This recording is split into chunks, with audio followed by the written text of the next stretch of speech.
gave proof through the night. I'm on the record, and I said that I think when you're representing your country for the national team, that you should be required to stand. Simply, I felt like it was the right thing to do. And it seems to make sense. And I think it's a difference between representing your country in the international game and representing your club or whatever. I am gay, and I feel like I have a level of empathy in just, not having all my rights protected. We all have our opinions, so. Kneeling, I came to the decision about coming out. It wasn't really a question of, is this the right thing to do? Should I do this? It very quickly became, why am I not?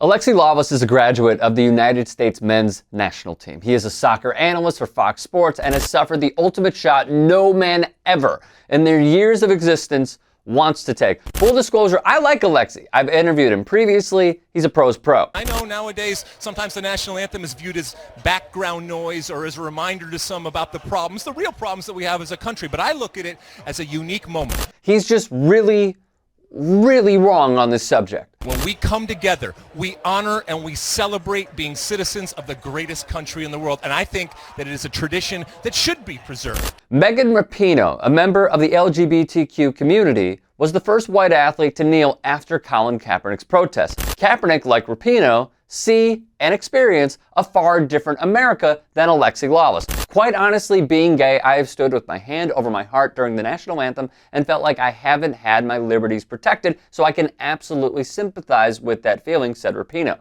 Kaepernick, meanwhile, I'm not going to stand up and show pride in a flag for a country that oppresses black people and people of color. I have experienced this. People close to me have experienced this. So it's something that needs to be addressed. Colin Kaepernick was forced into silence via the colluding top 1%, the NFL owners. Like Kaepernick, Rapinoe was involuntarily muted by her club team's owner and by the United States Soccer Federation. Representing your country is a privilege and honor. It's an opportunity to reflect upon the liberties and freedom we appreciate in the U.S. We expect players and coaches to stand and honor the flag. It is a privilege, it is an honor, it is a choice to represent your country, and it comes with responsibilities and expectations. Essentially saying, shut up and dribble. I also continually see this word used, privilege. While it's a privilege to play for the team, it's also a privilege for Alexi Lalas to express his opinions like these. I'm going to stand, I'm going to put my hand over my heart, and I am going to sing. And I believe that all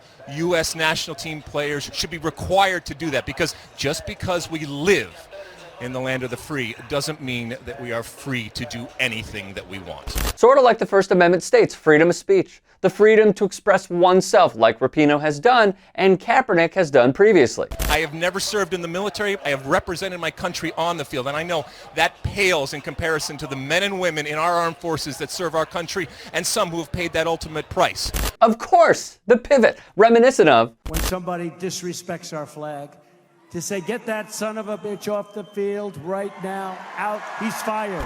It is not about the flag, as Rapinoe has stated many times. It is not a gesture to undoubtedly, unequivocally disrespect the military, as Rapinoe's family has a history of serving. Did you know that? Alexi Lalas is essentially saying, you're paid well, you're at work.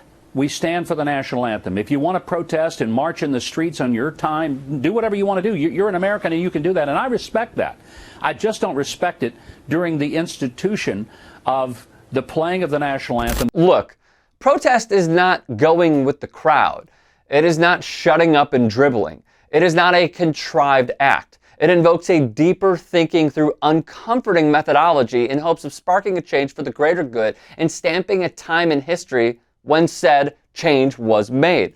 Lately, all I've heard is that we must be open to conversations. A deeper understanding is not only warranted, but mandated. Yet, the face of soccer coverage in this country says otherwise. Odd. Strip the rights of a fellow American expressing one's opinion while amplifying their own, intensified through Lalas' own platform, Fox Sports, airing with the lights the brightest and millions watching his coverage. He's using his platform how he feels is necessary. Let Megan Rapinoe do the same. If you'd like to hear more thought-provoking content like TYT Sports on Facebook and to help in my journey to keep media independent, go to tyt.com/Rick.